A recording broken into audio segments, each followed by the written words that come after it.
studies in human rights, stripped.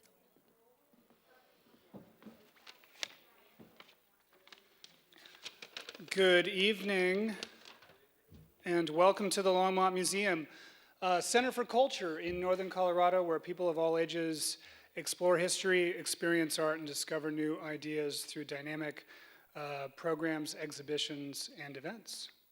My name is Justin Veach. I'm the manager of the museum's Stewart Auditorium, and I curate public programs.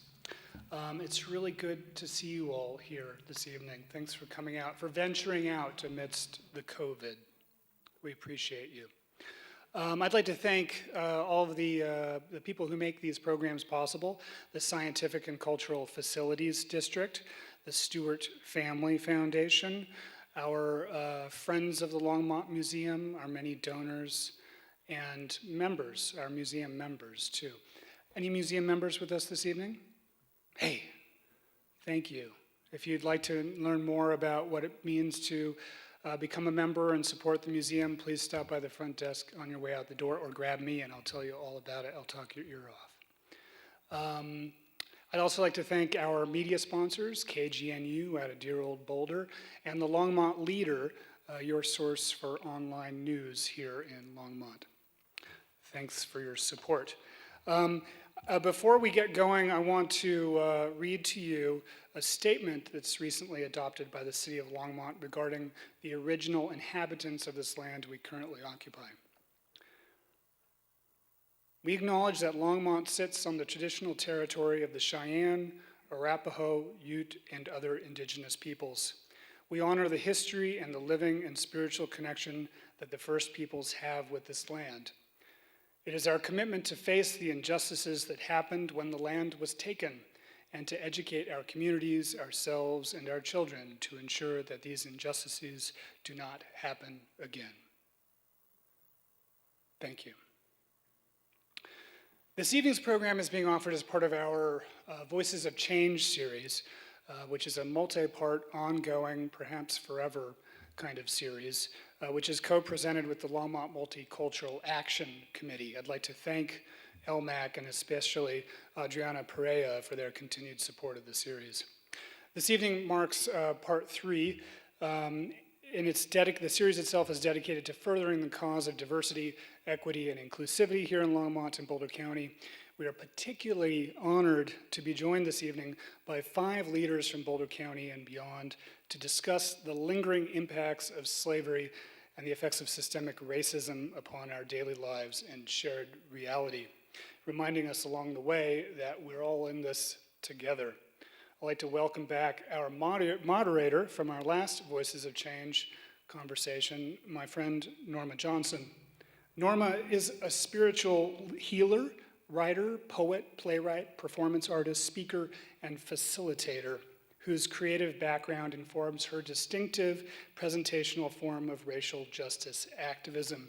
Her storytelling inspires awareness and insight about the everydayness of race in our lives and the power we have to bring paths of healing to our future. Norma's writing and poetry about race is used enthusiastically by educators across the country, and it will be on full display this evening. Ladies and gentlemen, please welcome Norma Johnson. Thank you, Justin. Hi, everybody. Hey. Oh, it is so good to see real live people sitting out in these seats. Yeah, we're back. I am honored to be here tonight to moderate this panel of amazing people in our community.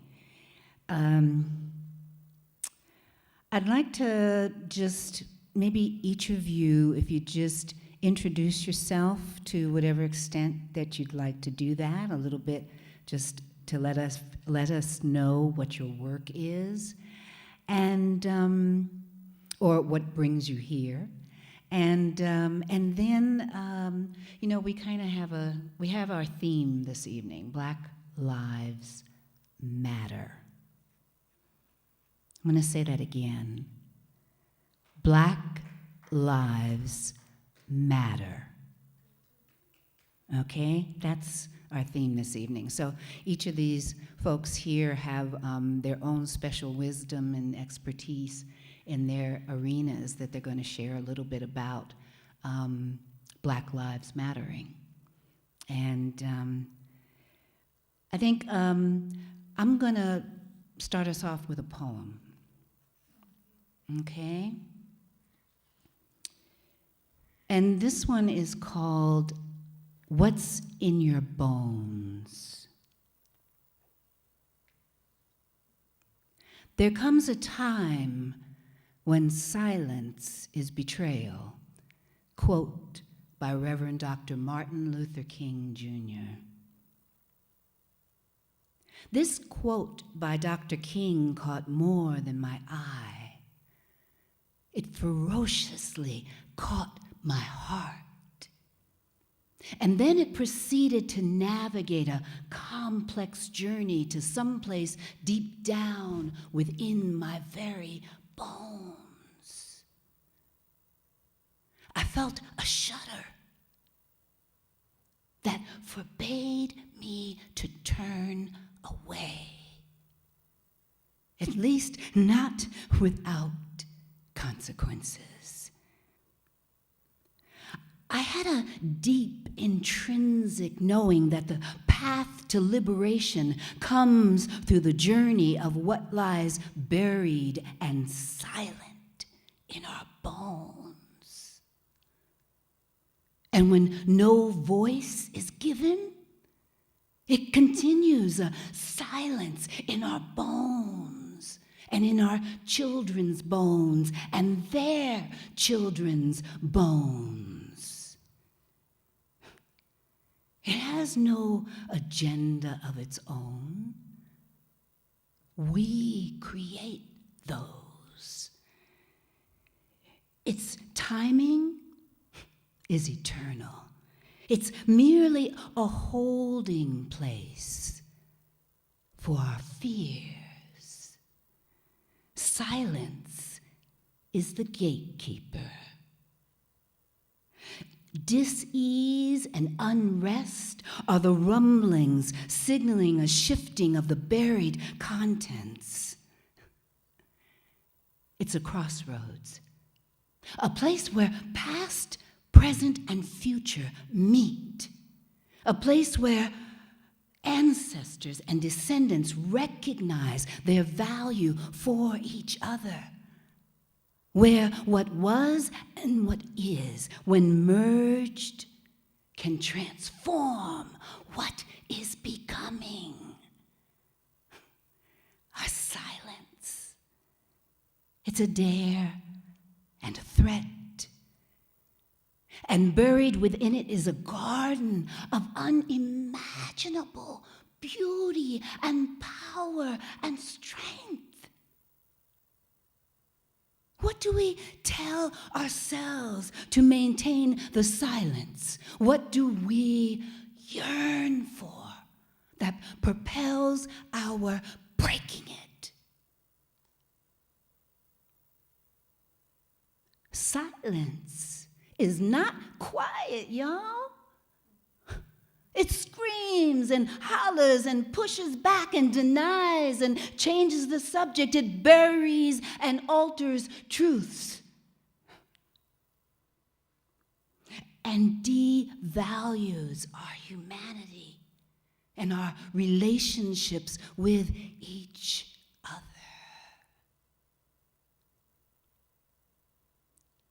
There comes a time when silence is betrayal. In this quote, I wanted a reminder that there are consequences to my silence, and those consequences live in my bones.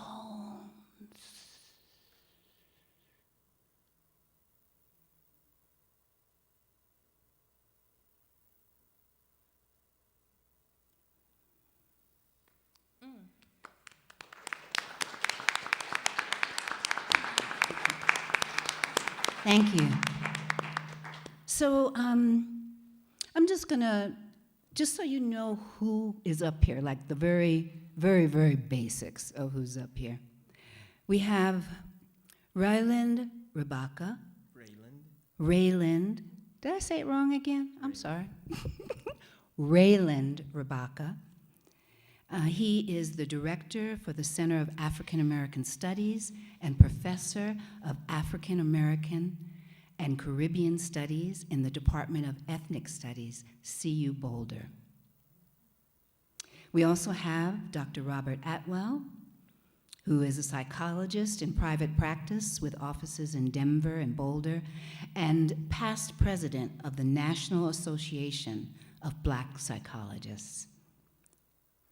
We have Annett James, who is a mom, a speaker, and has been a long-time advocate for social and economic equity, and president of the NAACP Boulder County branch. And she just rushed over here from being an honoree at the Women Who Light the Community. So let's just give Annett a hand for her wonderful service to our community. Go, girl. And for doing 2 events in one evening. That's right. That gets a special award, right? And we have Katrina Miller, who is a professional filmmaker. Katrina's film production company, Black Cat Video Production, connects people through visual stories with a focus on projects with roots in social justice that cultivate awareness and celebrate marginalized populations. So, I would like to have Ryland Rebaca start us off, please. Thank you so much. It's so beautiful to be here. How y'all doing? Can you hear me? How my mic sound? Does my mic sound nice? Check this out. When I think about the Black Lives Matter movement, I think about living in a country where saying Black Lives Matter is controversial in 2021. I think about the American hypocrisy as opposed to American democracy. I think about the dialectic of dehumanization, and I see the Black Lives Matter movement as a rehumanization. Because if you put people in bondage from 1619 to 1865, 246 years of enslavement, that is dehumanization. And the sad reality is most people in America don't know very much about African American enslavement. So that's what we call historical amnesia. We can also call it cultural amnesia. And so there are things that we need to remember lest we forget and lest we keep repeating the cycle, which we have here in America. Also, when I think about the Black Lives Matter movement, I think about the long tradition of African American women who are activists, who are politicians, who are community workers and caretakers. And I think about a line that goes all the way back to folks like Harriet Tubman and Sojourner Truth and comes forward to the founders of our movement, the Black Lives Matter movement, Elisa Garza, Patrice Con-Cullors, and Opal Tometi. And when I think about them, I also think about the fact that 2 of the 3 founders of the Black Lives Matter movement identify as Black, queer, feminist. This is really important to me personally because I was raised by African American women. Shout out to Annett, shout out to Katrina. And I think about my grandmother, who was part of an organization called the National Association of Colored Women, and then the name became the National Council of Negro Women. And I think about sitting on her lap at these organizational meetings and her instilling so much of that in me. So my connect to the movement really has a lot to do with making sure that my grandmother's legacy, my mother's legacy continues. I believe that the life I'm living is not really my own, that I owe it to others. And so this movement, the Black Lives Matter movement, it is such a major preoccupation for me because it is the first Black popular movement to have Black feminism hardwired into it. When I say that, I also want to emphasize that the Black Lives Matter movement is an intersectional movement. When I say that, I mean that it's a movement that tackles not simply racism, but also sexism, heterosexism, capitalism, colonialism, environmental racism. The movement is so much more than what people see on the media. In fact, it's a lot more than what you see on the media. And the concerns and the core principles of the movement are wide and varied. And no single group or no single person has a monopoly on every aspect of the movement. And so what really connects me to it also as an intellectual, as an activist, is that intersectional component. This is something that has never happened before. You know, when you think about the history of Black popular movements, never before has Black feminism been so front and center. But if you only have a media relationship to the movement, the Black feminist part is actually going to be marginalized, it's going to be erased, it's going to be rendered invisible. And so when I think about the Black feminist roots of the Black Lives Matter movement and how they're literally remixing a lot of what was handed down by Harriet Tubman, by Sojourner Truth, by Ida B. Wells, right, by Angela Davis, by the women of the Black Panther Party, by the Combahee River Collective. So there's long traditions, if you will, of African-American women who were very, very active in a lot of those previous movements, whether we talk about the abolitionist movement, whether we talk about the Black Women's Club movement, the New Negro movement, the Harlem Renaissance, the Civil Rights movement, the Black Power movement. There's been a lot of movements. Why? Because we've continued to struggle for freedom and justice in this society, and we still have not achieved it. I'm gonna say that again, and we still have not achieved it, right? And so this movement is electrifying because it is so intersectional. But again, most people only, when you say Black Lives Matter, most people are gonna associate that with Trayvon Martin, with Michael Brown, with Freddie Gray, with George Floyd. So the fact that we have Sandra Bland and Breonna Taylor and Raika Boyd and Tanisha Anderson, and again, African-American women, Black women experience police brutality, police harassment, mass incarceration as well. And so for me, I see BLM as a movement that really brings high levels of equality to the conversation. It makes sure, it literally pulls Black women from the margins to the center.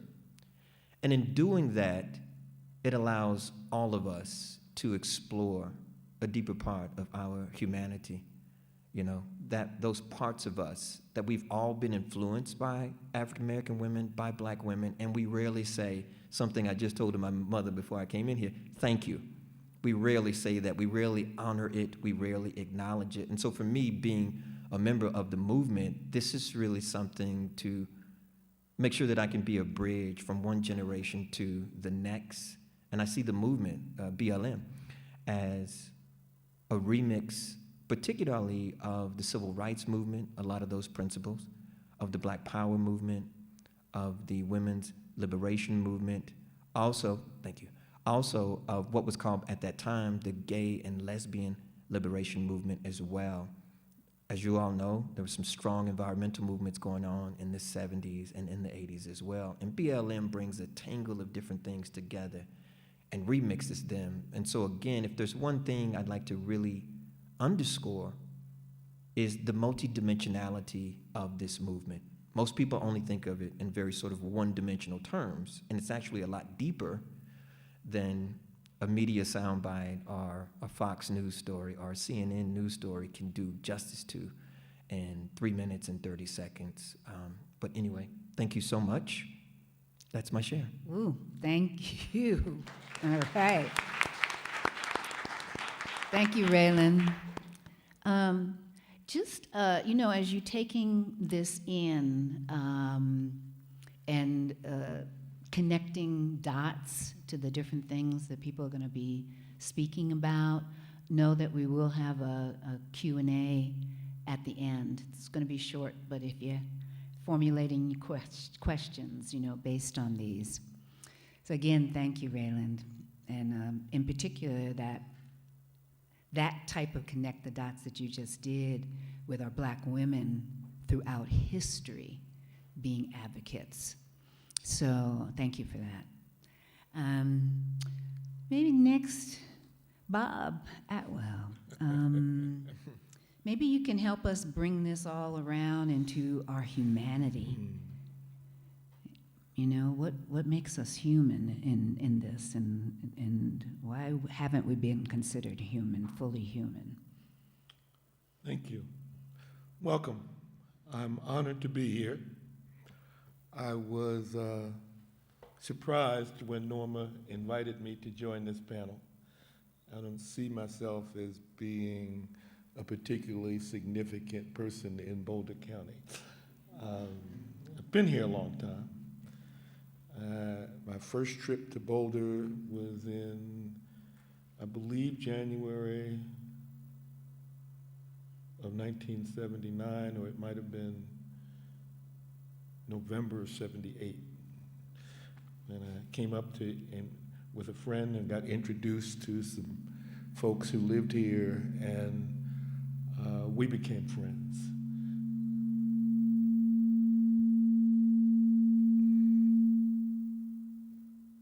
Okay, calm down. It's okay for Black folks and white folks to be friends. In fact, it's necessary for us to be allies and colleagues because we're all human. We human beings are all connected. I didn't understand that connection fully, although it was taught to me as a child. I have lots of credentials, and I've done a lot of different things professionally. But the way I like to introduce myself to people is that I am the child of poor colored people. I was blessed to be raised by poor colored people. The blessing of that was that they were denied access to the rewards of their American citizenship to a large degree. And what that experience led them to believe and to live was that relationships are more important than things. That relationships are more important than things. That it's the quality of my relationships with other human beings that matters. And I learned that as a small child. And it wasn't until I was in my late adolescence and my early 20s that I discovered that cultural value was an African value. Teach. My parents were raised by parents who were raised by parents here in the United States. My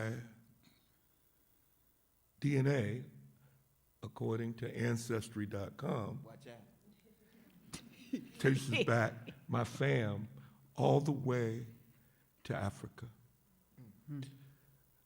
And it's a blend of about 14 different tribal groups from Africa and 4 different cultural groups from Europe. And what it tells me is that we're all blended. we're all interwoven. So we're all connected to each other. And I cherish that connection. In my growth, I discovered that white supremacy permeated every aspect of my life. It permeated every aspect of my parents' lives, and of their parents' lives, and of their parents' lives.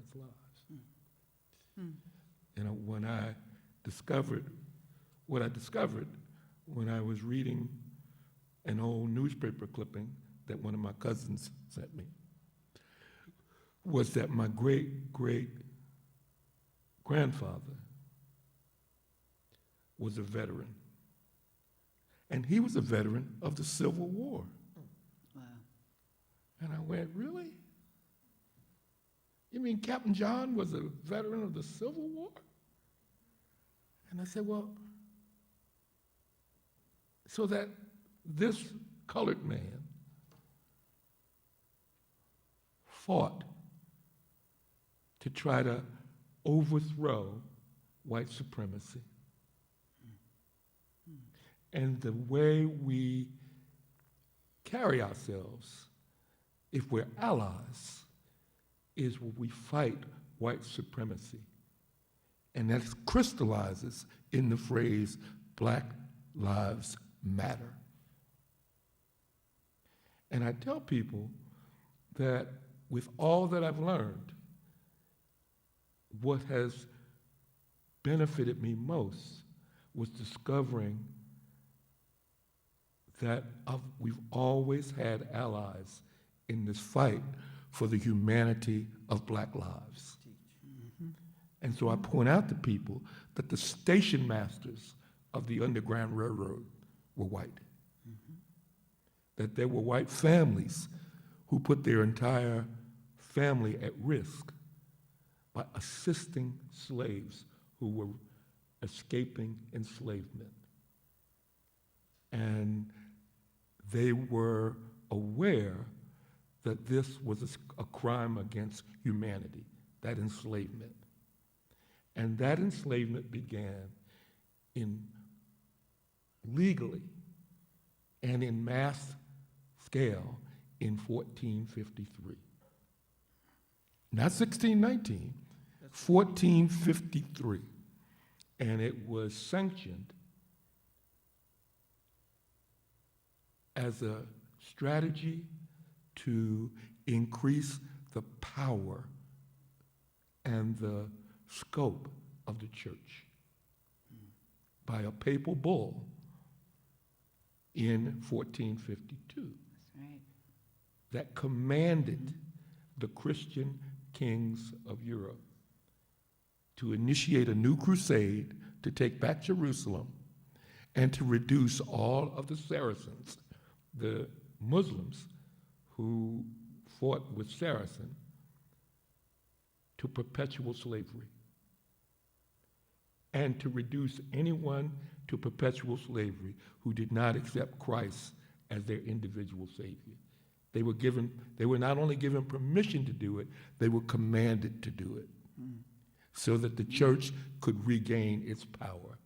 And there's a lot of history that prevented, that allowed that to continue, even though a new crusade never got started. But now they had a get out of jail free card. They could traffic in human beings and not be banished to hell. And that was the motivation for our enslavement, and it's been the motivation for the continuance of white supremacy since the founding of this country. Ooh, okay. Thank you, Bob. You're welcome.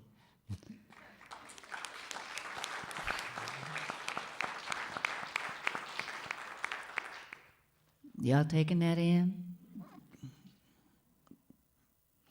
All right, so I'm gonna, okay.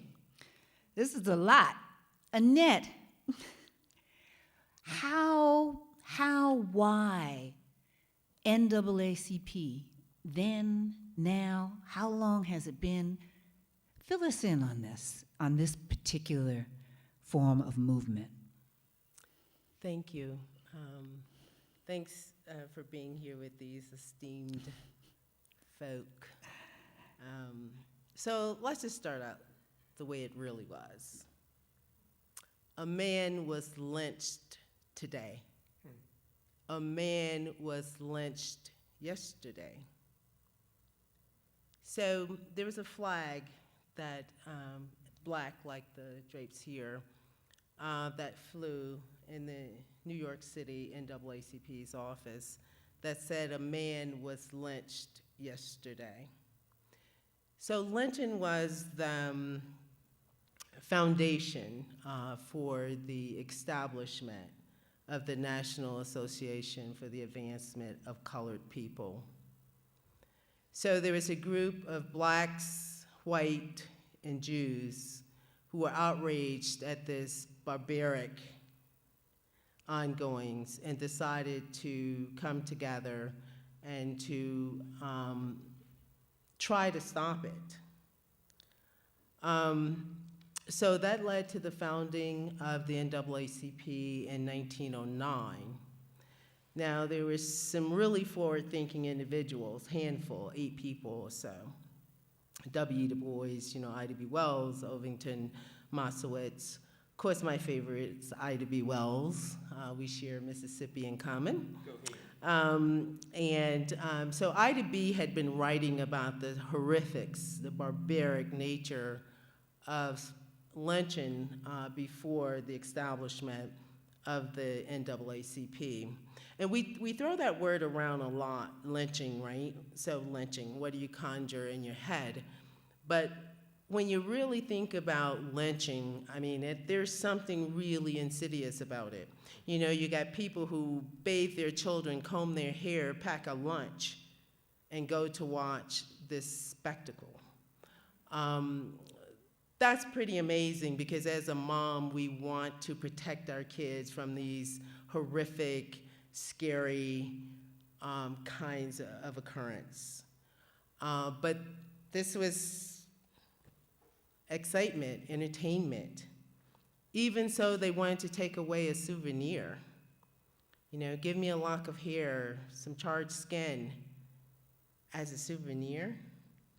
Well, I just want to, I say that visual because I want you to start to think about, you would think a whole group of people would come together and say, this is unacceptable, it's inhumane, it is barbaric, but there was only a small group who started to do that. So from like 1882 to like 1968, we were saying about 2,000 black folks were lynched. But racial terror killings were about 6,500. I say, okay, yes then, but now, what about all the people that Professor Rabaka just named, Mike Brown, Ahmaud Arbery, George Floyd? Is it not the same spectacle? Is it not the same hunting down of people to murdered in plain daylight often? So I say, okay then, but what about now? And what ownership do each of us have when we start to think about how we can be against slavery, but we don't come out en masse and change the modern day slavery? So listen to this. In 1911, the NAACP wrote their mission, kind of the charter. And they said their purpose is to promote equality of rights and eradicate caste or race prejudice among the citizens of the United States, to advance the interests of colored citizens, to secure for them impartial suffrage, and to increase their opportunities for securing justice in the courts, education for their children, employment according to their ability, and the complete equality before the law. This was in 1911. Our mission today has changed very little. The words in it may be expanded just a bit to include like police misconduct, economic opportunity. We still maintain our same name, right? We're the Association of Colored People is really talking about Black folks who were then colored. So I would like for us to really frame how things have gotten better or different. You know, are we equal or have we progressed? And I would argue that we have gotten better at covering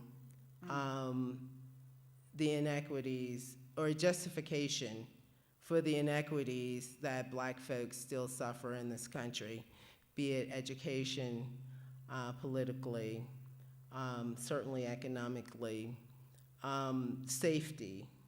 I would argue that the whole police system is a great way for us to look at our history of lynching, and I would say that it parallels, maybe intersects. So, you know, I would love to see the NAACP. It's 112 years old, right? So on one hand, you say, oh my God, it's the oldest civil rights organization in the country. How did it last so long? Well, my question is, yeah, that's great. I applaud that, something can sustain itself for so long. But the other reason is, why? I would love to see my organization become obsolete. Yeah. If we can make the need for the NAACP obsolete, we would have crossed a huge threshold as human beings, as a country, as a beacon to the world. We could live up to these ideals that we laud, especially in comparison to the rest of the world. Let's do it. I believe that every single person has an obligation. It is not a Black thing, it is a human thing. We all have the responsibility to do better. And so don't speak out to me when I protest, when I demand accountability to move us in that direction. The NAACP, we like to say in Boulder, we're about building community with diversity, but we also will agitate and demand. And it is not to be objectionable, and it's not to be cruel, it's not to point fingers or make you feel guilty, but it is about moving the ball forward. If we're ever going to realize a nation where we can all have that kind of experience as human beings, right? Where Black folks are not always trying to prove to you their humanity. I'm tired of trying to tell you I am a human being. We have to get beyond that. And that's where we find peace, that's where we find joy, that's where we find community. The NAACP fought for integration, right? We thought that that was the key. But the problem with integration is if you already have a caste system, you're just mixing people. You're not integrating them. It is not, you have to come in on level playing fields.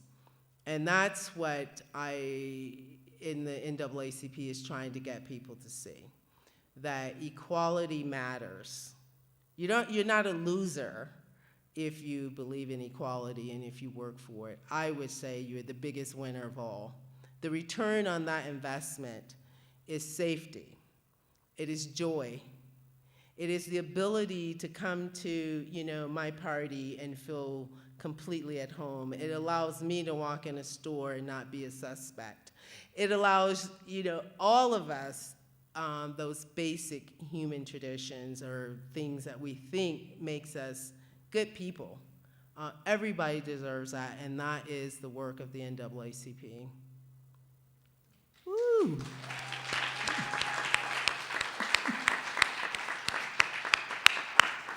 Ooh, I feel like each of y'all is like mic drop. Oh, okay. Katrina, I'm going to roll it over to you. And thank you, Annett. You're a storyteller. Yes. Why tell our stories?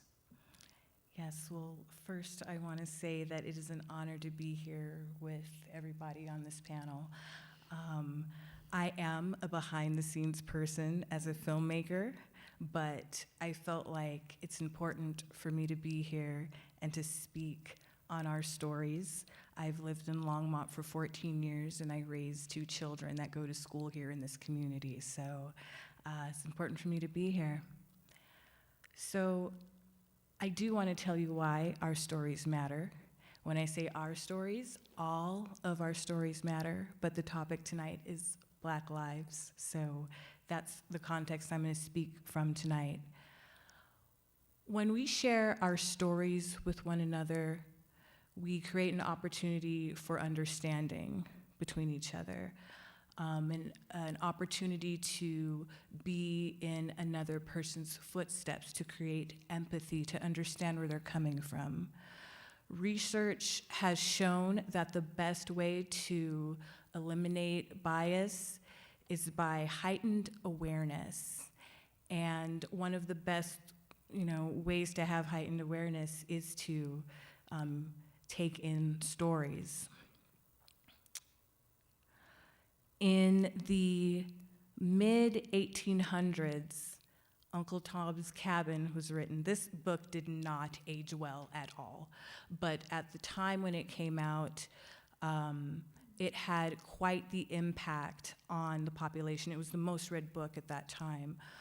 It depicted slave life and also pointed out contradictions in being a Christian and a slave owner.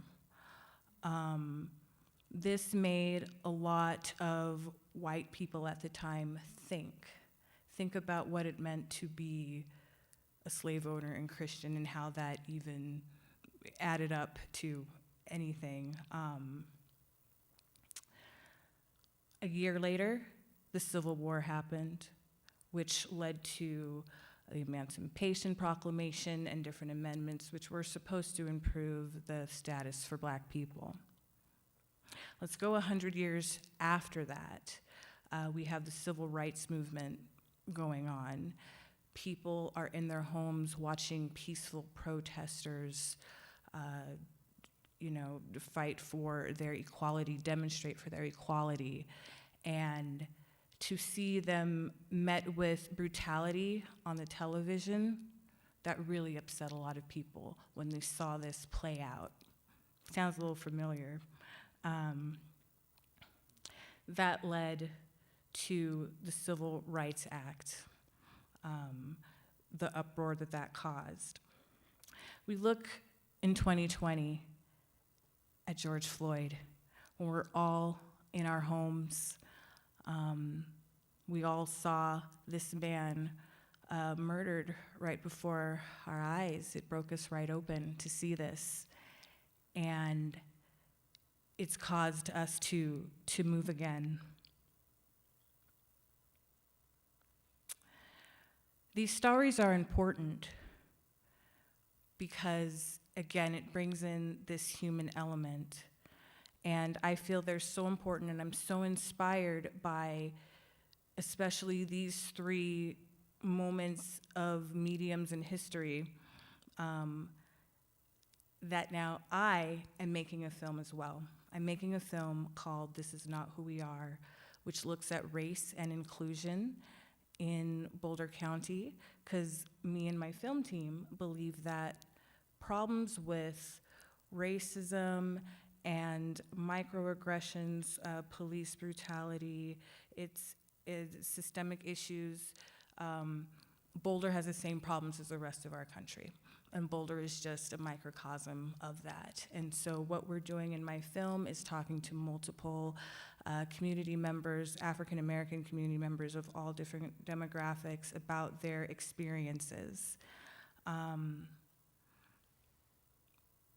Because what we're talking about, it's not just history, it's all happening now. Again, I live here in Longmont, and so I know that a week ago, businesses were all handed flyers that had racist, derogatory wording on it towards Black people.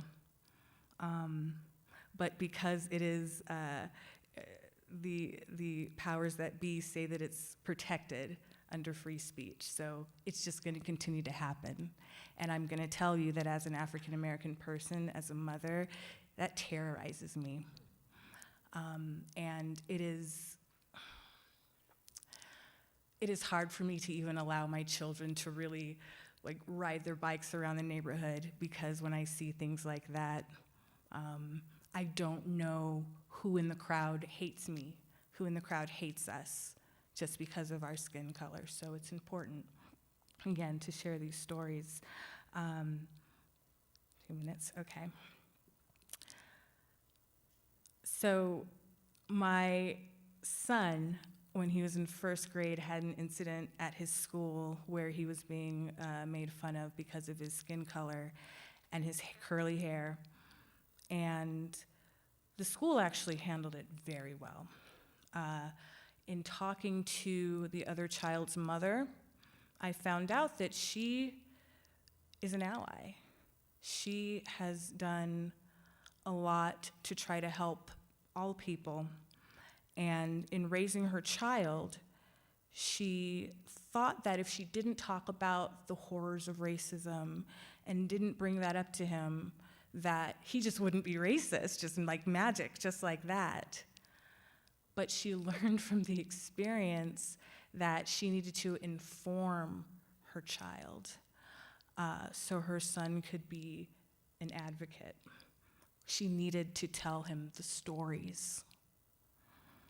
So the last thing that I'll say, one of the people that is in my film is Minister Pedro Silva, and he makes a point that we all want to be good people, and we all, are good people, but we should strive to be better people. And I believe that when we take the time to listen to these stories, to care about these stories, to really take them in,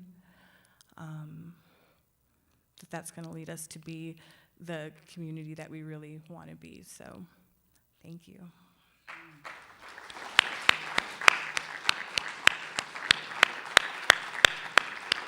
Thank you, Katrina. So, would y'all like to see a trailer of Katrina's film? All right, I think we can do that. And you want to give us the name of your film again? And you're still accepting donations, are you not? Yeah, okay, absolutely. Please give us that information too. I certainly will. The film is called This Is Not Who We Are. We do have a website. It's really easy to remember, thisisnotwhowearefilm.com, and there you can find information about how to donate, because we're getting into post-production, which is really expensive. And also, we're going to start having some feedback screenings where the public can watch portions of the film to let us know, how we're doing, because we want this film to have integrity and really be the voice of this community. So we've been working on this hard for like 3 years. So, yeah. All right, Yeah. thank you. Yes, thank you. I had a draw to Boulder. Boulder's a beautiful city. I came to Naropa University to begin my life.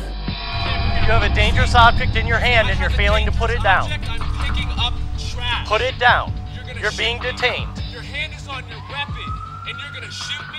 There's a reason why I didn't comply you know, and it was because I had not committed a crime. I told you many times to put it down. And you're holding a gun! Put it down. And you're holding a gun! The city manager and police chief say this March 1st incident does not reflect the city's values. The city has been working on racial equality for a number of years. I'm a business owner. I own property. I did everything you've asked of me, and you gave me nothing. It goes back to our founding. Boulder was established with building lots costing $1,000 to make it an exclusive place.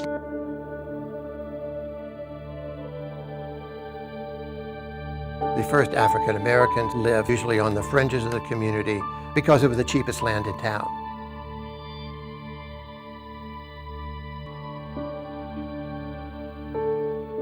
Boulder did have an active Ku Klux Klan, and there were cross burnings as late as the 1940s.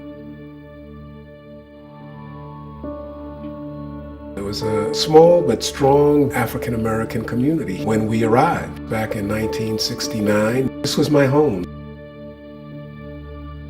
Many of the young African Americans that I have encountered during my 50 years in Boulder have left Boulder.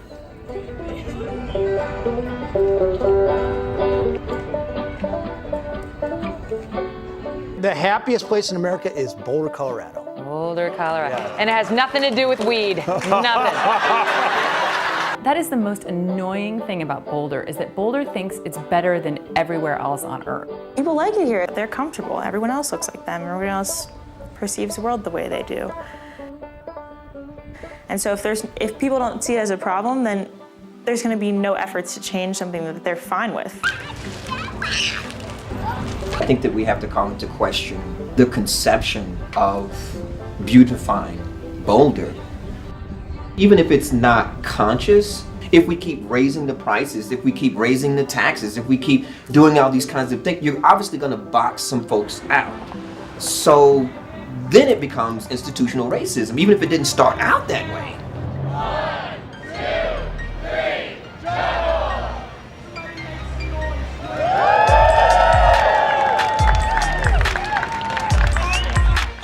You have a weapon. Drop the weapon. It's not like I'm just gonna be like, oh, now I'm gonna leave because you think I don't belong here. You know, it's like, nah, I'm here. I feel like that's how racism has always been overcome.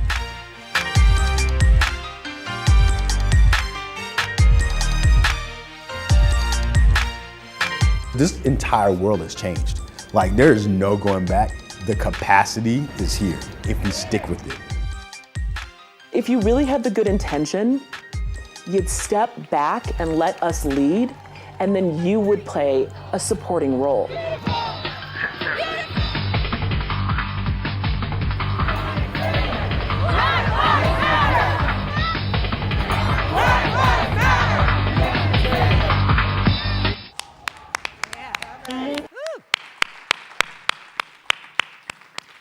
I've so been looking forward to this film coming out. Thank you.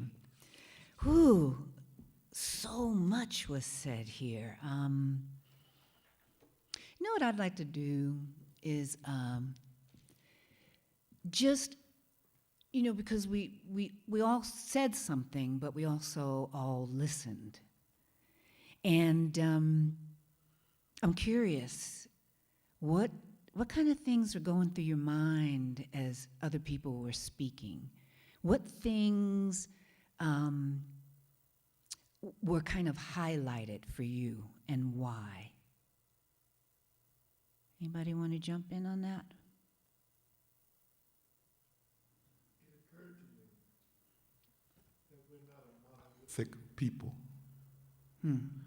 That we have breadth and depth, and we each live our blackness from a different starting point. And we are all working against white supremacy, but we're doing it from different vantage points. And all of it is necessary. That no one of us by ourselves can move the ball.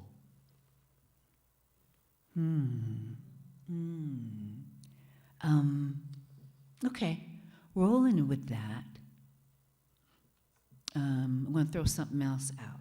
And also, feel free to still tag on what I first asked. So what kind of ways can we do that? And we've seen demonstration of how each of us are showing up in our scope of the world. And so it makes me wonder, when you talk about not being a monolith, nobody really is, right? No cultural group, no racial group, nobody's really a monolith. But we all have something special, just because we're human. So how can we roll that out into the world in support of Black Lives Matter and dismantling white supremacy? What would you say to that? I would say we are a monolith in the things that move us forward. And not to diminish anyone individual's strengths and weaknesses as a human being, but as an oppressed, enslaved, penalized group of people, that comes from a monolithic in a way that one has to respond to that. We all bring our flair and, you know, our cadence to it, but we have to operate. Chancellor Williams, I think, is old author who wrote The Destruction of Black Civilization. And he talked about the village pulling together. And so you get all of these opportunities to be, oh, we need an engineer, we need a water person, we need all of this. But Johnny wants to be an artist. So when all of those things are filled, then Johnny gets to be an artist. So that's kind of how I see it. I see that we have to take care of all the needs that move the race. I'm a group person because I believe you take care of the group, you take care of the individual, as opposed to being this individual. I'm tribal, I suppose. But I think it is how we make progress. You know, when we get there, when we have, you know, arrived at the mountaintop, then we can all be, you know, our individual beings in a way that would look very different, right? As opposed to when you're in the struggle. Good points. Good points. Thank you. I guess I'll jump in here. I think it's important not to reinvent the wheel, too. I think that we have to acknowledge K through 12. Most of us don't get any African-American history. We don't get African-American studies. In fact, we don't get Mexican-American studies, Asian-American studies. We certainly don't get Native American studies. And so, again, it's very problematic. I work at an institution that has all these departments, but there's a silent signifier in front of all of them. The history department is really the white history department. There's only one African-American there. The philosophy department is really the white philosophy department. Economics, white economics, so on and so forth. White sociology, white psychology, white everything.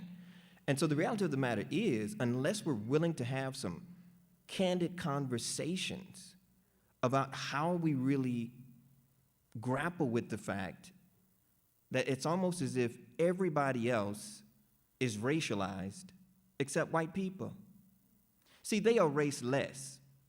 They are race neutral. The rest of us are polluted somehow or another with race. And then, of course, nobody will tell you that the concept of race was created, guess where? Europe. And it coincides with the rise of capitalism and colonialism. But if you have historical amnesia, if people really don't know, they're going to keep reinventing the wheel. And within the movement, within the Black Lives Matter movement, I so appreciate what you said, President James. You have community, and some of us really need community, and that's why I appreciate, Katrina, what you're doing with the film, because it's showing, again, we need to build black community in Boulder County. And without that, and so I believe that you could be a fuller and freer individual if you actually have a communal foundation. The fact that I've been out here 17 years and I have had the worst experience of cultural alienation ever in my life. I experienced the most intense forms of intellectual isolation working at the University of Colorado at Boulder than I ever have anywhere on the face of the planet. And so creating this new center was really about creating community. I've gotten a chance to meet you and you, right, and Brother Bob. I've gotten a chance to meet and Sister Norma. I've gotten a chance to meet you all actually by attempting to build black community on the Boulder campus. But there's no way to do that if we don't reach out and be a bridge to building community in the Boulder community, in the actual community. So the processes of racialization, calling into question, what does that mean? Most people can't even tell you what race is. A lot of time when black people start talking about race, they're really talking about culture. Because all of our skin colors, in fact, Sister Katrina, what color is the shirt you're wearing? This is black. Have you ever seen somebody that color? I have not. Thank you.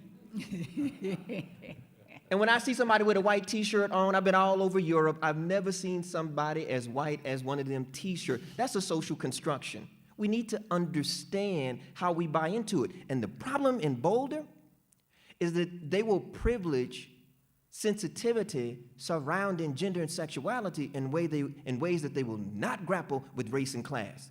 The fact that we got a lot of poor people here in Boulder County, and they are suffering, and they are marginalized, even in this space that a lot of people running around here thinking it's hippie heaven. Huh? Maybe they can't hear me out there. Is my mic? Yes. I'm just saying, though, you know what? I'm a hush, because I don't want to scare off y'all good, nice white friends. You know what I mean? I'm going to be nice. That's okay. I'm not going to, look, I'm a hush. And I think Okay. I want to piggyback on that. Please, because please. I'm certain that our pathway out of oppression is to begin with recognizing that I am because we are.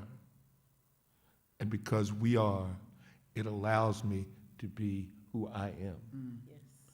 And I am, Professor Vincent Harding used to ask, when he was working with a group of people, he would ask them, he would say, "What's your name? What's your mama's name? Yeah. What's your mama's mama's name? What's your mama's mama's mama name?" And people would look, and they would think, some of them would know, and some of them wouldn't. And he said, we are because we came from someone. They made us who we are. We're embedded in who they were. I asked people, what did your grandmother's kitchen smell like? I want you to go back to your earliest memory of being fed in your grandmother's kitchen and try to remember what it smelled like. Because we don't defend against smells, and they connect to us emotionally to the experience. And then I asked them, what did it feel like to be in your grandmother's kitchen? And most people say it felt safe, secure, and loving. And then I asked them, what culture was your grandmother from? And it doesn't matter whether they were Irish or German or Russian or Spanish or African American. They're all the same. When they connect to their roots, to their culture, they begin to recognize that we're all the same. We're one human community. And it's this pursuit of property and power that leads us to dehumanize that person who is different from me, who's from a different culture. And so I say the path out is to reconnect us to each other, to sit and be in community together, to share a meal, to share a conversation about who we are and where we came from, and to listen to people and validate them, and then they validate us. And that is our pathway away from white supremacy. It's us doing it together. People of color and people of European descent, together. Yeah. And thank you for that, Bob. So you bring it right back around to humanity, because where we began this was the inhumanity that caused us to even be here tonight, to even speak the words Black Lives Matters. Gonna just have us wrap this up. And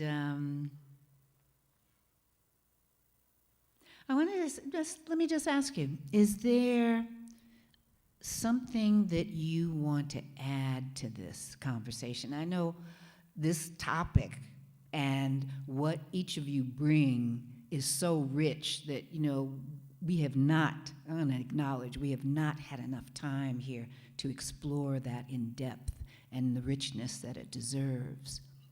But, so if there's something else that all of this has sparked for you that you want to say, bring it.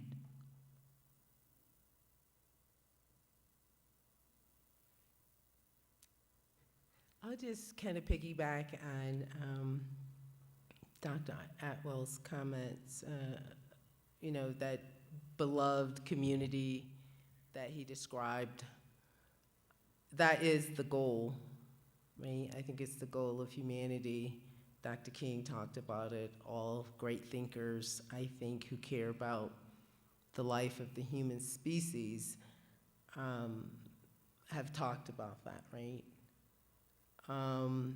But I would say Black lives are not ever going to matter until the humanity of Black folk is seen as valuable, as worthy, and cherished.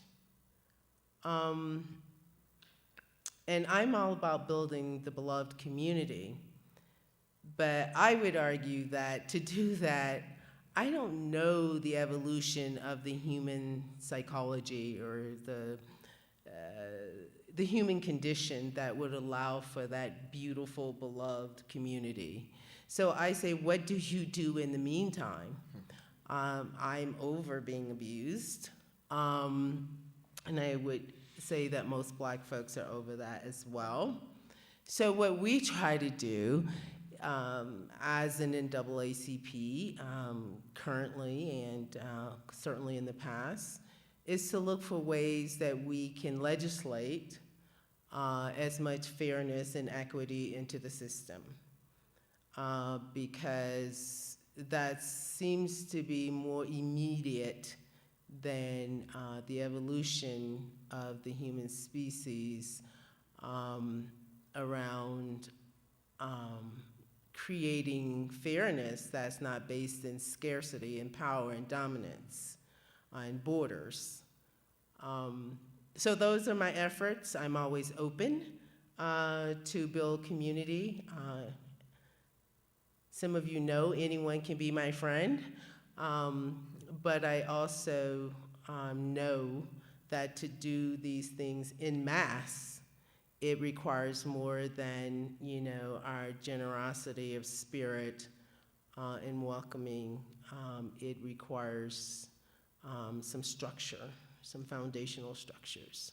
some laws, some integrity, and maintaining that those laws are carried out, policies and procedures. Thank you, Annette. Anybody else? No? Trina, did you want?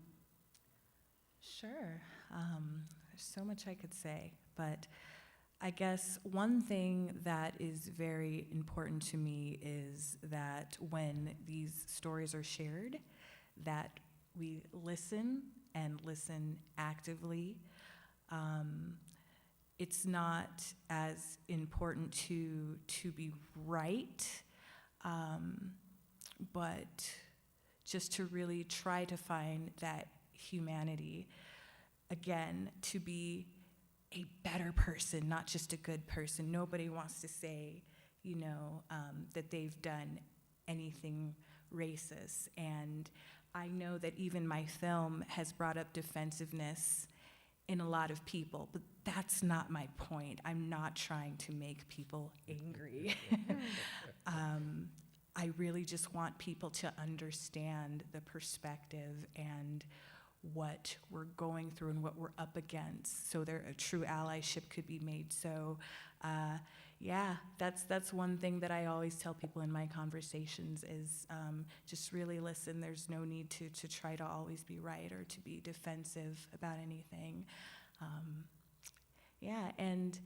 And one other thing, I was really struck by a point that Dr. Rabaka made about how African American women are at the forefront of the Black Lives Matter movement here, and studying civil rights history, they really were back during that time as well, but just because of the structures of society and what the woman's place was at that time, it was a lot easier, palatable to have men lead a lot of what was going on when women were behind the scenes doing a lot of the work, And so I'm thinking about just how powerful and how much we can do now that we don't have to do that anymore. None of us do. Teach. Okay? So, thank you. Thank you for bringing that up. Yeah. Thank you for Letting making the me movie. make Thank you for making the movie. If I can build on what Yes. Katrina Miller, the fabulous filmmaker, Longmont, Colorado, is saying, one of the things I would like to add, and shout out to the authentic allies, because I think people can be inauthentic allies. I've lived in Boulder, Colorado long enough to know that some people can be posers. Is that what they call it? Imposter syndrome? I better stop.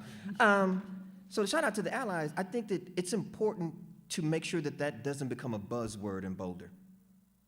To actually define that for yourself, to have a real relationship with that term, to get involved in some of these book groups, some of which I give virtual lectures to all the time. I'm really busy right now, but anyway, it's just really, really powerful to me, because what I've tried to do, Katrina, was actually use whatever privilege I have, whatever platform I have. Do you realize I'm actually quoting from Elisa Garza's The Purpose of Power? So here's one of the founders of the Black Lives Matter movement. Two of the founders of the Black Lives Matter movement have written memoirs, which I teach. These are textbooks for my class. And this is what I mean by young folk 18 to 23 years old that I'm teaching, who literally are seeking, they kind of ain't digging the world the way it is right now. They're searching for alternatives. And some of us, not so long ago, or maybe so long ago, we were doing the exact same thing, searching for, and so that's how I sort of developed a political, intellectual love affair with an Angela Davis, an Ella Baker, a Fannie Lou Hamer, a Septima Clark, a Kathleen Cleaver. I could just do this all day long because they reminded me of my mama. They reminded me of my grandma. I was like, yo, my mama kind of cool, right? And so how do we use our privilege, whatever privilege we may have, progressively? So for me, I need to acknowledge in front of everybody, I live in a patriarchal society. I live in a sexist society.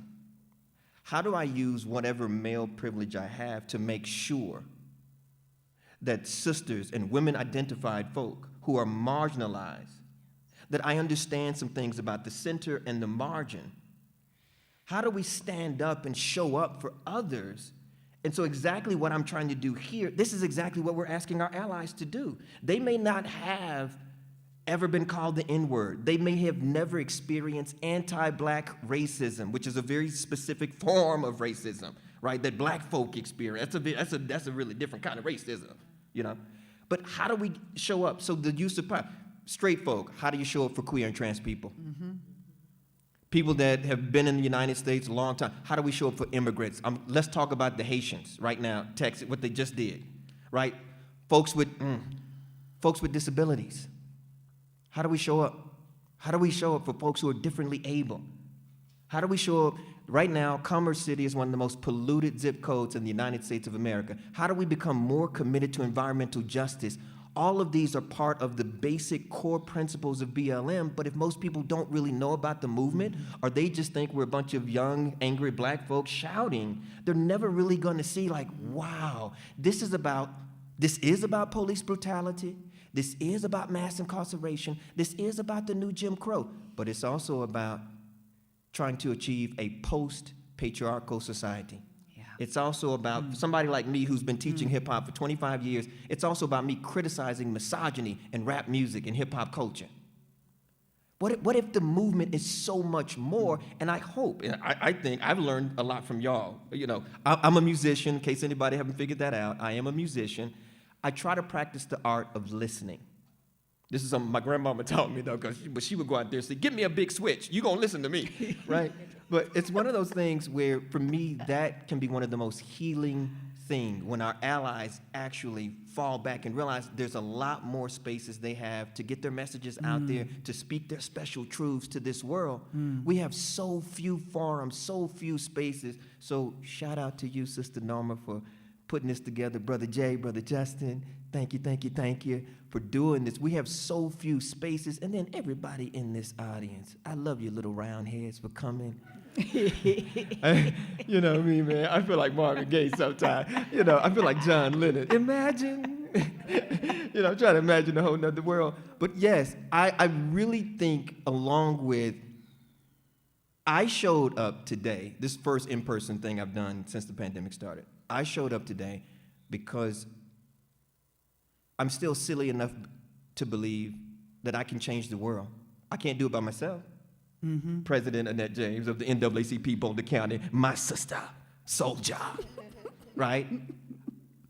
And I realize that the only way I can really change the world, I gotta change myself.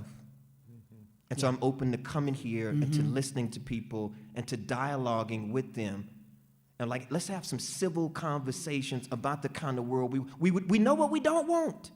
But I'd like to hear when my students say, you know what, Professor Rabaka, this is the kind of world I want. When you be talking about a post-patriarchal society, that really excites. I'm be like, yo, for real? And I think it's only through that kind of dialogue, right? Loving discussions, right? I wanna speak with love-laced words. Like once we identify the problem, I hope we're hearing some of the solutions, because or else we just gonna walk out depressed. And you know, I can't have that. All right, okay, I'm done. I'm done. I'm gonna leave it alone. You wrapped it. You wrapped it. Oh! Woo! Wow. So if we only had like 4 more hours. Yeah. Wait, or 16 more, you know, a whole semester, 16 weeks. Can we? Yeah. All right.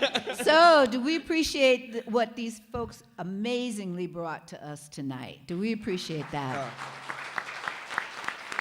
Thank you.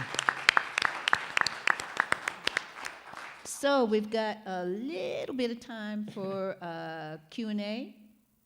So you're going to run, Mike? I am. Will you call on people for me, Norma? Yeah, absolutely. What do we got? Anybody got something they want to bring? Question for our panel? You want to point one out? Yes, right there. Please wait for the microphone. We're we're not podcasting. We're live streaming. What am I talking about? Thank you. Krista, I had read in the daily camera of your documentary that you completed last year. And I'm looking forward to this new one, but I missed the presentation at the Boulder Film Festival. I'm wondering how we can see your film, how it can be made available to more people. Is it possible to like go through the Dairy Arts Council in Boulder, or where can we make this available to more people? Yes, thank you very much for asking about that. I made my first feature short documentary last winter, and it was called Silence of Quarantine, and followed two elderly African American women in Boulder at the beginnings of the shutdown and just what they went through, and you get to see who survives and who doesn't survive through this ordeal. And yes, it did play at the Boulder International Film Festival, not bad for my first film, and the Longmont Museum here is actually going to be showing it next month, I believe, and I'll be here in person for a Q&A as well. So, yeah, and Justin, is that the 21st of October?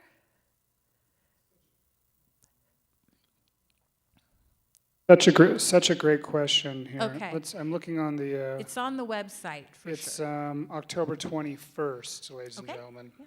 It's part of our homegrown shorts from the 2021 Boulder International Film Festival. All right. Yeah, congratulations. It's a wonderful film. Y'all come out and see it for sure.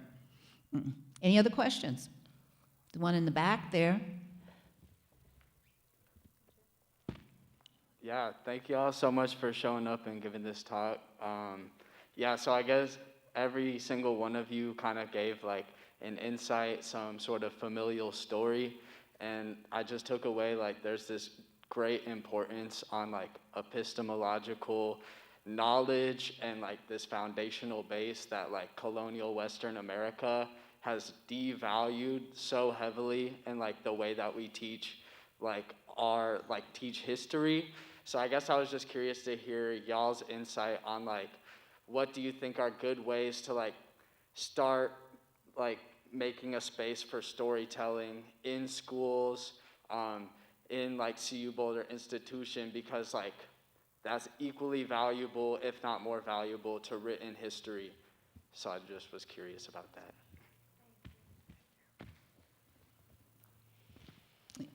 Anybody want to jump on that one? That the furor that we see in response to critical race theory and the efforts to prevent discussions about race in elementary schools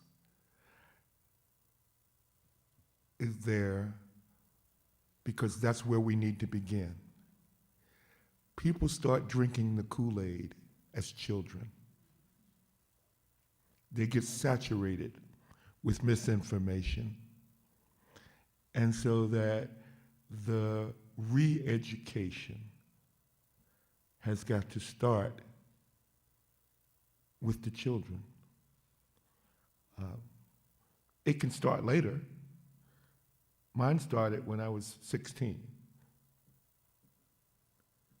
And I've been re-educating myself and re-Africanizing myself for 60 years. But we need to start with children. That's where it should begin. I think storytelling is the best way to pass on knowledge.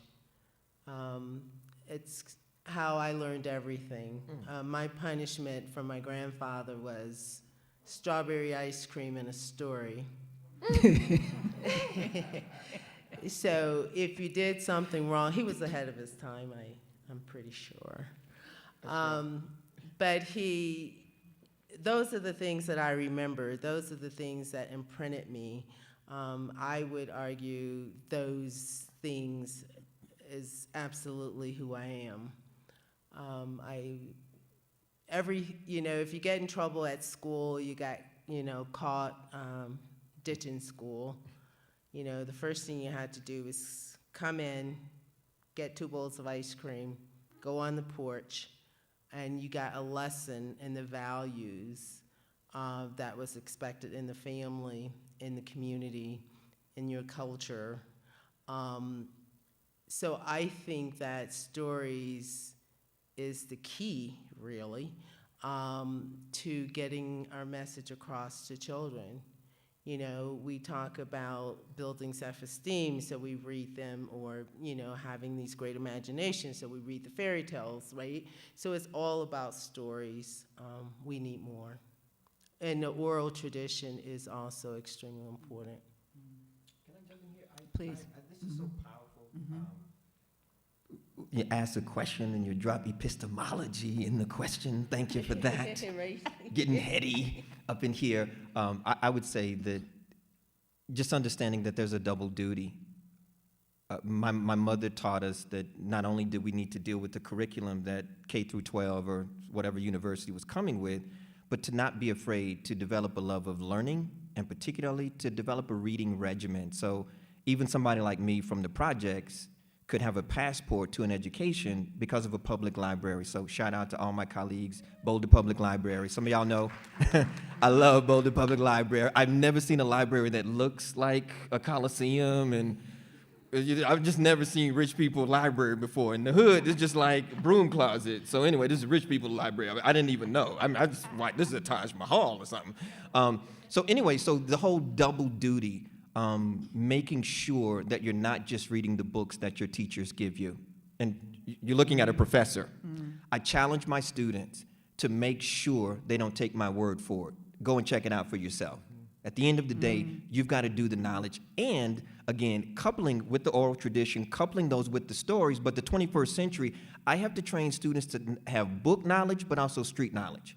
I have to teach them to couple academic philosophy with folk philosophy. That means my grandmother, who only went to the 3rd grade, who is 94 years old right now, is the wisest person I ever met, ever.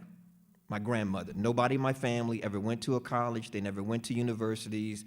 This is completely a foreign experience, being in Boulder, Colorado, and certainly being in a very privileged place like CU Boulder. But again, what helps me understand some of this is I've met so many library pen pals and buddies in the Boulder Library. It's so weird. And don't be put me on blast if you see me in there. Just leave me alone and let me do my thing. But anyway, I think I would think another, if I could directly answer your question, decolonization. We have to decolonize the curriculum. The curriculum is consistently privileging white folk. It is consistently privileging men. It is consistently privileging middle class or bourgeois people. It is consistently privileging straight folk, right? And so it's going to marginalize folk. And we need to understand there's a margin and there's a center, and a lot of the richest stories in this country from a lot of different communities, from a lot of different folk, from a lot of different backgrounds, they're actually on the margins.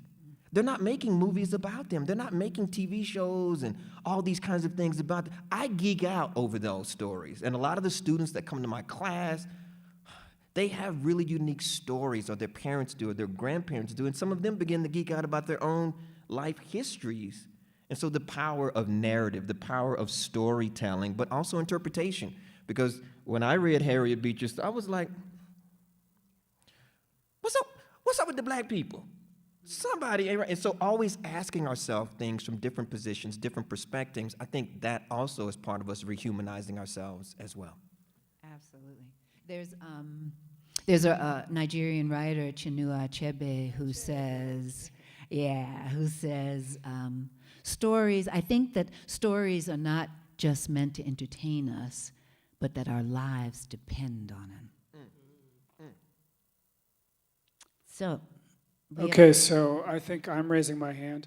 If you didn't see it, it was up. So what are you reading, or what should we read? What stories should we be taking in? Whether it's film, TV, or books, or... Norma and Katrina, y'all the storytellers. Yeah. Well, first it needs to catch your eye. It needs to be something your interest is piqued about, your curiosity is piqued about.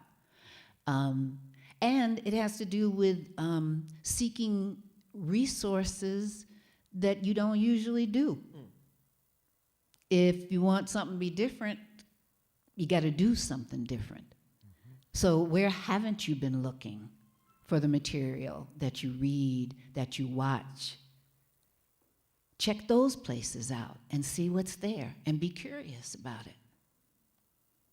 Do you know what all newspapers, besides the main one that you read, is around in your community? Maybe it's in a different language. What do you know, or what don't you know, that might call you? I would suggest people go to used bookstores and rummage around and find books by that are embedded, that were written and are embedded in cultures. And read the folk tales, read the folklore of somebody who's from a culture different than you. And you can find those cheaply enough in used bookstores. They're glad to provide them for you, and then share them with people. Start a little book discussion in your home with your children,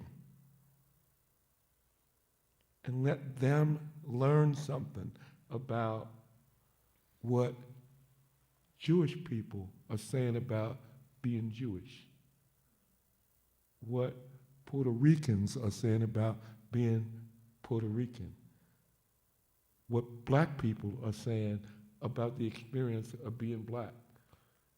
And they're telling their story in these folk tales. They're not philosophizing about it. They're just telling a story about something that happened in their community, in their life, which gives you a taste of what it's like to be in their shoes.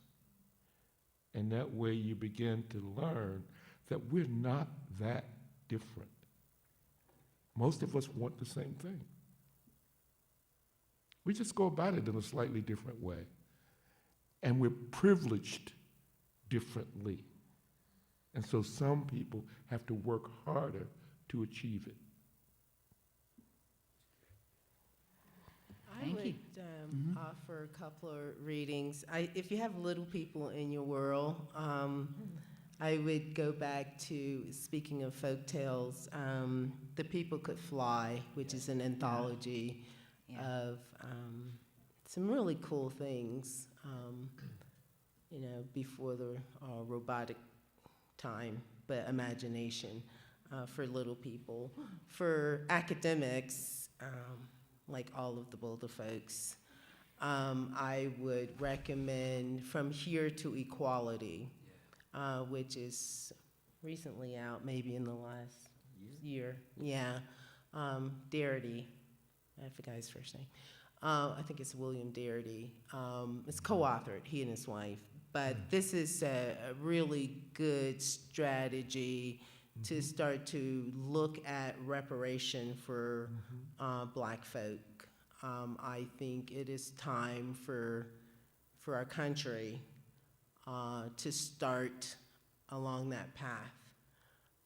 So I think it puts it in a digestible form because it's a big topic, right? And it's people make it more convoluted, I think, than it needs to be. But this is it's a really good outline of strategy.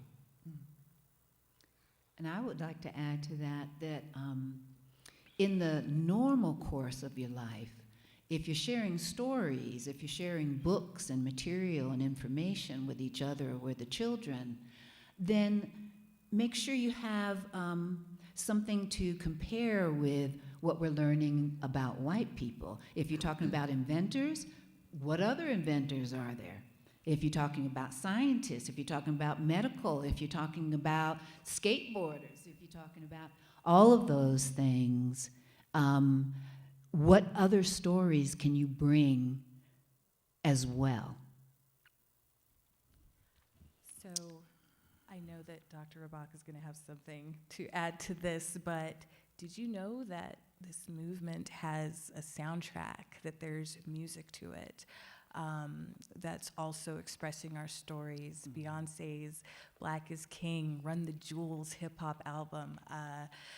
That one's maybe a little bit hardcore, but I encourage you to, just a little, just to look into some of the music and some of that storytelling and that expression and the sounds and textures that go along with that as well. Yeah, I think that's a major part in it, and you'll also see in my film, music is another large part of that as well. But yeah, this is definitely something we say. Yes. I think that we know, since our people experienced enslavement in this country, that we could sing about our oppression. We could sing about it, and people would hear it. We could sing about it. So we, black folk in America,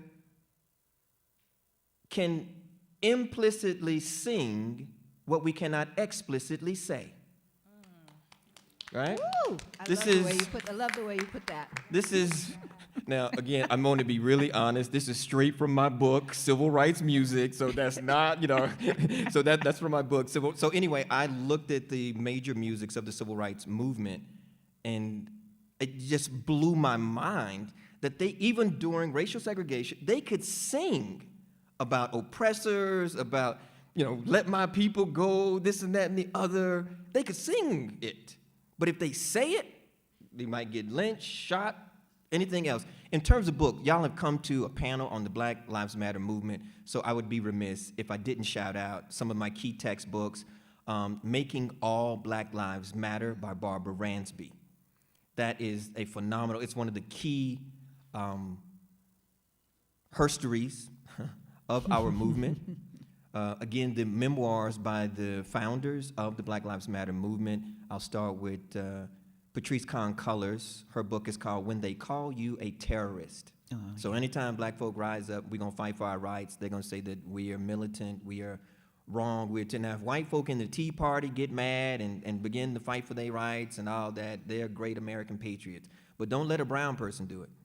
Something is wrong. Anyway, her name is Patrice Kahn-Cullors. The book is called When They Call You a Terrorist.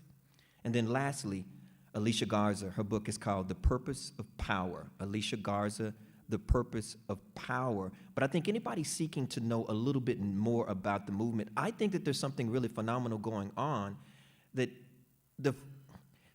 the founders of the movement already have memoirs out. Now, we live in the 21st century.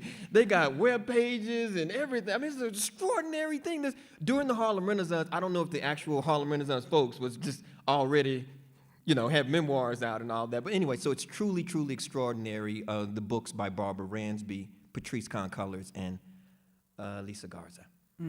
Thank you. Okay, so we're going to wrap this up. And I'm just going to share a couple words with you from the beginning of a piece of mine called When Black Lives Matters.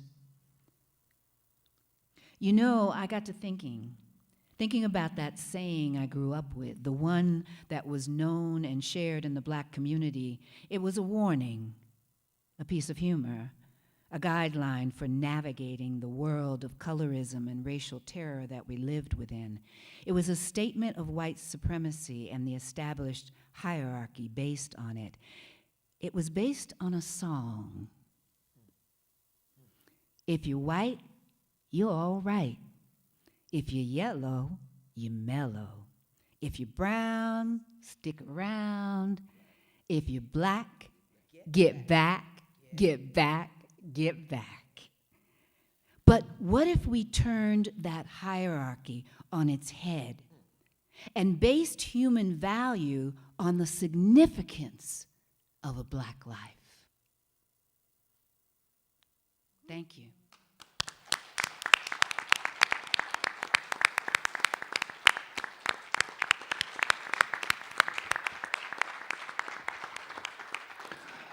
Thank you all for joining us, and let's thank our panelists, Annett James, Yeah. Dr. Ryland Rebaca, filmmaker Katrina Miller, Yeah. Ow. Dr. Bob, Yeah. and our moderator, Norma Johnson. Yeah. Thank you. Should we do this again sometime? I don't think we finished. Thank you for joining us. We'll do a part 3, part 2, part 3, part 4, part 5, part 6. Just keep going. Thanks again for coming. Good night. Thank you, Justin. Thanks for coming around. Yeah. Coming out. Thank you, everybody. This was great. Woo! That was so good. I wanted to dive into like everything you said.